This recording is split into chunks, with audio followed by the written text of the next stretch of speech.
Chapter की starting में हमें 1 साल पहले का एक सीन दिखाया जाता है जहां एक पहाड़ पर ब्लास्ट हो रहा था। दरअसल ये आर्मी की ट्रेनिंग के लिए मोर्टर फायर किया गया था। तभी ऑफिसर ने जिन्हों को आवाज लगाते हुए कहा, इसे ध्यान से देखना, जब तुम बेस पर वापस जाओगे तब तुमसे इसके बारे में सवाल किए जाएंगे, समझे? जिन्हों ने सलूट करते हुए कहा, यस सर। तभी उसे कुछ दिखाई दिया। पास एक पेड़ पर एक गोल्डन ईगल बैठा था। जिन्हों उसे देखकर सोचने लगा, क्या ईगल ऐसे भी होते हैं? तभी ईगल ने अचानक छलांग लगाई और उड़ना शुरू कर दिया। वो तेज गति से उड़ता हुआ जिन्हों के सामने से निकल गया। ये देखकर जिन्हों चौंक गया। वो अपने साथियों से पूछने लगा, क्या तुम लोगों ने अभी उस ईगल को देखा? पीछे से एक बंदे ने पूछा, कहां? जिन्हों ने इशारा करके बताया, वो अभी अभी हमारे ऊपर से उड़कर गया। उसके साथी ने कहा, मैंने तो कुछ भी नहीं देखा। तभी जिन्हों बोलने लगा, आखिर तुम इतना बड़ा ईगल कैसे मिस कर सकते हो? तभी जिन्हों को हवा में कुछ गोल्डन वर्ड्स दिखाई देने लगे। उसमें लिखा था किसी KM-188 नाम की चीज के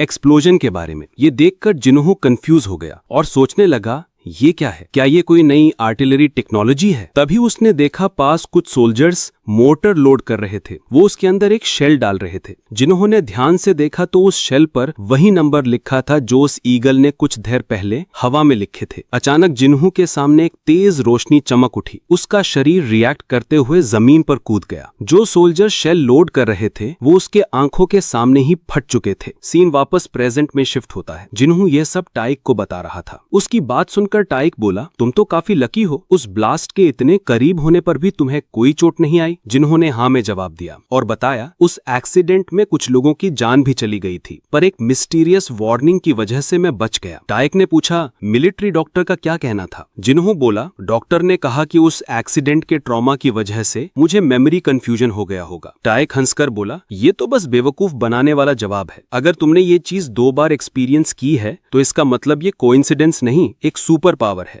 जिन्हों कंफ्यूज होकर बोला, चलो मान भी लूं कि तुम्हारी बात सही है, पर तुमने इस बात को इतनी आसानी से कैसे मान लिया? टाइक मुस्कुराकर बोला, मुझे एनिमे ने मेंटल स्ट्रेंथ दी है। अगर मेरे सामने अभी एक क्यूट सी एल्फ गर्ल आ जाए तो मैं उस पर भी यकीन कर लूंगा। जिन्हों हंसकर बोला, चलो अब प्रैक्टिकल बातों पर आते हैं। टाइक ने पूछा, कौन सा प्रैक्टिकल मामला? जिन्हों बोला, बैंड कॉइन में मेरा हिस्सा 1.24 बिलियन वॉन का है। ये सुनकर टाइक हैरान हो गया। जिन्हों सीरियस होते हुए बोला, जब तुमने अपना वो लुटीनिया कैरेक्टर बेचा था तब तुमने मेरा एक लो लेवल कैरेक्टर भी साथ में बेचा था। तुम्हें मिले 11,000 बैंड कॉइन में से 1,000 बैंड कॉइन मेरा हिस्सा है। मतलब तुम्हारे पास जो 13.5 बिलियन वॉन है उसका 9.1% मेरा है। अगर तुमने मुझे वो पैसे नहीं दिए तो मैं तुम्हारी सारी एनिमे फिगर्स जला दूंगा। टाइक ने गुस्से में बोला, उस वक्त तो तुमने मुझे वो फ्री में दे दिया था, अब तुम नेगोशिएशन किए बिना धमकी दे रहे हो। खैर, अगर मैं तुम्हें पैसे देना भी चाहूं तो तुरंत नहीं दे सकता, टैक्स के इश्यूज की वजह से। जिन्हों ने कहा, मैंने ये एक्सपेक्ट किया था, तुम टैक्स हेवन सेटअप करने की सोच रहे हो ना? टाइक हैरान होते हुए बोला, तुम्हें कैसे पता? जिन्हों बोला, क्या तुम भूल गए कि मैं कोरियन यूनिवर्सिटी में इकोनॉमिक्स पढ़ रहा हूँ? टाइक ने बताया, मेरी बहन कह रही थी कि अगर मेरे बैंड कॉइन पर इनकम टैक्स लग गया तो मुझे मिलियंस ऑफ डॉलर्स का टैक्स देना पड़ेगा। इसलिए मैंने एक टेरिटरी ऑफ डेला नाम से टैक्स हेवन सेटअप किया है और OTK नाम की कंपनी बनाई है। जिन्हों हंसकर बोला, क्या OTK का मतलब ओटाकू होता है? टाइक इरिटेट होकर बोला, नहीं, ये मेरे नाम O-T-A-G-U का शॉर्ट फॉर्म है। फिर खुश होते हुए बोला, अब सिर्फ पूरी जिंदगी आराम करते हुए जीना बचा है। जिन्हों बोला, तुम तो अभी तक वही तो करते आ रहे हो। तभी टाइक बोलने लगा, तुम्हें गेम आइटम्स ट्रेड करके जीना आसान लगता है? क्या तुम भूल गए कि बैंड कॉइन भी उसी का नतीजा है? टाइक की बात से जिन्हों भी अग्री करता। फिर टाइक बोला, खैर बात को लंबा खींचने की जरूरत नहीं। 13.5 बिलियन वॉन में तुम्हारा हिस्सा 1.24 बिलियन वॉन है। मैं प्रॉमिस करता हूं कि मैं तुम्हें वो पैसे जरूर दूंगा। इसी तरह आर्मी से डिस्चार्ज होने के बाद अपनी फ्यूचर देखने की पावर और लॉयल दोस्त की वजह से जिन्हों के पास 1.5 बिलियन डॉलर आ जाता है। तभी सीन शिफ्ट होता है एक KH नाम की बैंक। जिन्हों अपनी बैंक पासबुक में 500 मिलियन वॉन डिपॉजिट होने की बात से खुश होकर बैंक से बाहर आ रहा होता है। तभी पास्ट का सीन दिखाया जाता है। टाइक ने उसे कहा, इतना जल्दी सेलिब्रेट मत करो, मैं तुम्हें अपना पूरा हिस्सा तुरंत नहीं दे सकता। तभी जिन्हों बोलने लगा, मैं जानता हूं तुम मुझे जो पैसे देने वाले हो वो गिफ्ट माना जाएगा। मतलब टैक्स हेवन से कोरिया ट्रांसफर होते ही उस पर 20% टैक्स लगेगा और जितना बड़ा अमाउंट होगा उतना ही प्रोग्रेसिव टैक्स रेट बढ़ेगा। टाइक ने थम्स अप दिखाते हुए कहा, तुम सबको जानते हो, मैं तुम्हें पहले 500 मिलियन वॉन दूंगा, फिर अपनी बहन के थ्रू बाकी के 740 मिलियन वॉन ट्रांसफर करने का तरीका ढूंढ लूंगा। तभी सीन वापस प्रेजेंट में आता है। बैंक से निकलते वक्त जिन्हों मन ही मन रिक्वेस्ट कर रहा होता है, कहीं ये कोई सपना ना हो। फिर वो घर की तरफ जाते हुए सोचता है, मुझे सबसे पहले क्या करना चाहिए। शायद माँ को कुछ वक्त तक काम ना करने के लिए हेल्प करूंगा, उनके लिए नए कपड़े भी खरीदूंगा। ये सोचते सोचते वो एक बड़े मॉल के बाहर पहुंच जाता है। मॉल के अंदर एंटर करता है और मुस्कुराते हुए सोचता है, अब शॉपिंग की शुरुआत कहाँ से करूं। तभी पास की शॉप से चिल्लाने की आवाज आती है। वहाँ भीड़ जमा होती है। जिन्होंने देखा एक लेडी चिल्ला रही थी, अपने घुटनों पर बैठकर माफी मांगो वरना मैं तुम्हारी कंप्लेंट वेबसाइट पर पोस्ट कर दूंगी। उसने सामने खड़ी औरत को आंटी बोलते हुए कहा, क्या तुम्हें पता भी है ये शूज कितने के हैं? अगर तुम फ्लोर पर 1000 बार पोछा लगा लो तब भी तुम इसे खरीद नहीं पाओगी। तभी सामने से उसे मॉल के मैनेजर ने उस लेडी से माफी मांगी। फिर वो मैनेजर अपने पीछे खड़ी लेडी को आंटी बोलते हुए कहा, तुम किसका इंतजार कर रही हो, जल्दी से घुटनों पर बैठो। ये देखकर जिन्हों हैरान रह गया। उसे अपनी आंखों पर यकीन नहीं हो रहा था। उसे समझ नहीं आया उसकी माँ यहाँ क्या कर रही है।